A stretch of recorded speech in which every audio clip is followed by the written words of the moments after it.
between the larger and more powerful countries that surround it. Historically, it has had to deal with China, Russia, the Soviet Union, Japan, and the USA.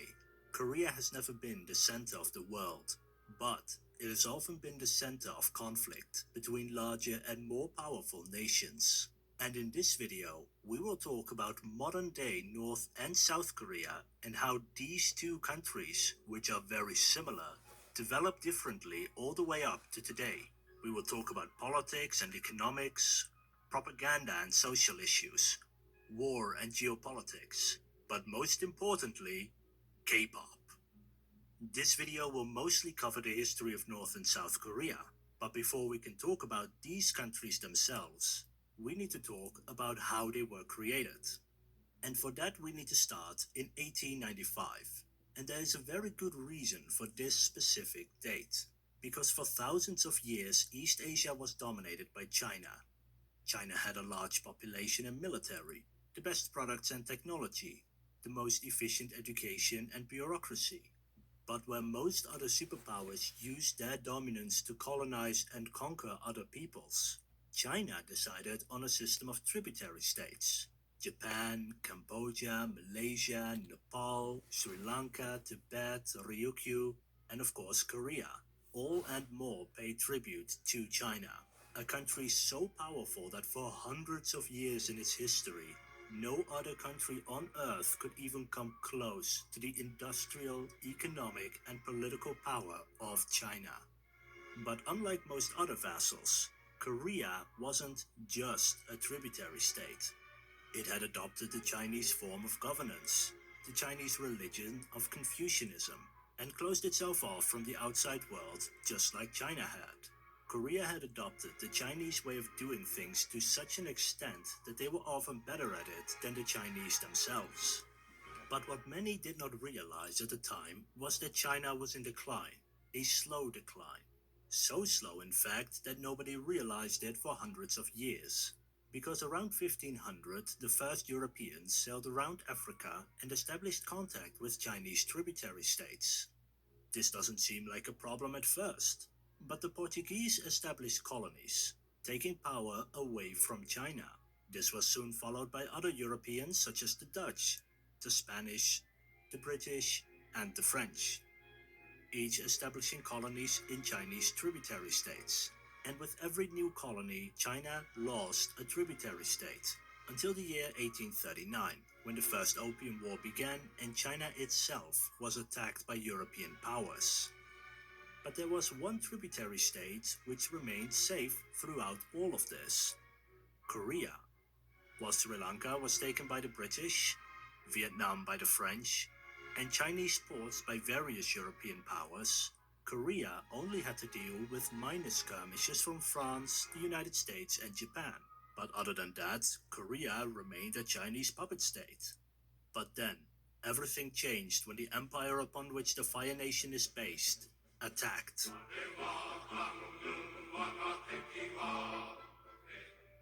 The First Sino-Japanese War was a war between the Qin dynasty of China and the Empire of Japan in 1894 and 1895. Just 40 years earlier, Japan was like China and Korea in that it shut itself off from the rest of the world until the United States forced Japan to open up. But Japan had since been modernizing its country. Modern industry, modern government, and a modern army. And this modern army was victorious. And as a result, the dominant power in East Asia shifted away from China and towards Japan. And Korea was forcefully shifted with it. For over 1,000 years of being a vassal state of China, Korea was now an independent country, not because it sought independence, but because independence was thrust upon them by the Japanese. And this is why 1895 is such an important year in Korean history, because this is the year that Korea stopped being a Chinese tributary state, isolated from the rest of the world, and became an independent Korea. And this independent Korea was surrounded by countries which were far more powerful than itself. And so Korea had to learn to maneuver between the various powers to secure its own survival. And this position of being surrounded by more powerful countries remains true to this day. The Soviet Union, the People's Republic of China, Japan, the United States, all of them have one thing in common. They were or are the most powerful countries in the world, and all of them have had a stake in the Korean nations. This newly independent Korea faced many difficulties. To the west was a declining China. To the north was an emboldened Russia which sought greater influence in East Asia. And to the east was the Empire of Japan, an empire which itself was surrounded by more powerful and more advanced European empires and was desperately seeking ways to secure its own independence from those European powers which were creating colonies closer and closer to Japan. Each of these nations was far larger, far more advanced, and far more powerful than Korea. So, what did Korea do? Korea decided to modernize and westernize, using Japan as a model on how to do so. Korea reorganized its army to be more Western, receiving modern training and weapons from Russia. It improved its education system by opening public schools, colleges, and universities. In fact, many of the universities in Korea today were founded in the time of this Korean Empire. The government promoted industrialization by investing in new types of machines, such as low-cost silk spinning and weaving machines, which could outcompete high-cost manufacturing abroad and make a lot of profit by exporting cheap silk to rich countries. It built new infrastructure, such as electric streetcars, water companies, telephone lines, and a power grid. And its government was to become more Western, with even royalty donning the clothes of Western monarchs in order to emulate them. And in 1897, it even changed its name. For centuries, the nation inhabiting the Korean peninsula was actually called Joseon. Okay, wait. Joseon. Was actually called Joseon, but was renamed the Korean Empire. Korea had moved away from China and was now moving towards closer ties with Russia. They were hoping that Russia could not only help Korea to industrialize, but also help to secure Korean independence. But why did Korea seek close ties with Russia when it had just gained independence from China? Well, the reason for this is that Japan had been discussing invading Korea for decades. In fact, Japan had already decided that it was going to invade Korea.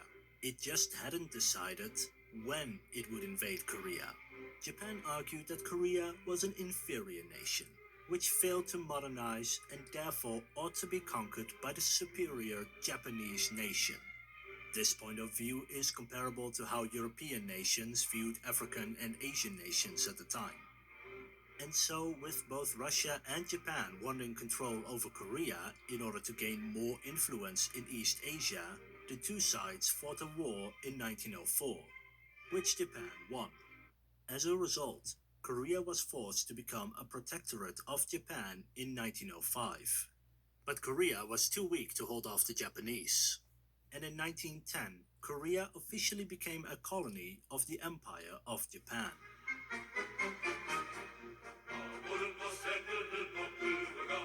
The period of history where China lost its position as the dominant power in East Asia is called the Century of Humiliation in China. But while China was humiliated, Korea was used, abused, and subdued. Japan treated Korea as its colony. This meant that Japan sought to civilize the Koreans by banning the Korean language, customs, and traditions in favor of Japanese language, customs, and traditions. For example, Koreans were forced to change their Korean names to Japanese names. Korean labor was exploited to harvest resources, Korean infrastructure built to transport those resources to Japan, and those resources were turned into products used for Japanese consumption and expanding Japanese control over Korea and other areas of East Asia. While various aspects improved for the Koreans, the literacy rate went up, factories were built, and infrastructure was improved, These improvements were combined with a regime so brutal that they would eventually be considered war crimes at the Tokyo trial. A prominent example of the brutality was the establishment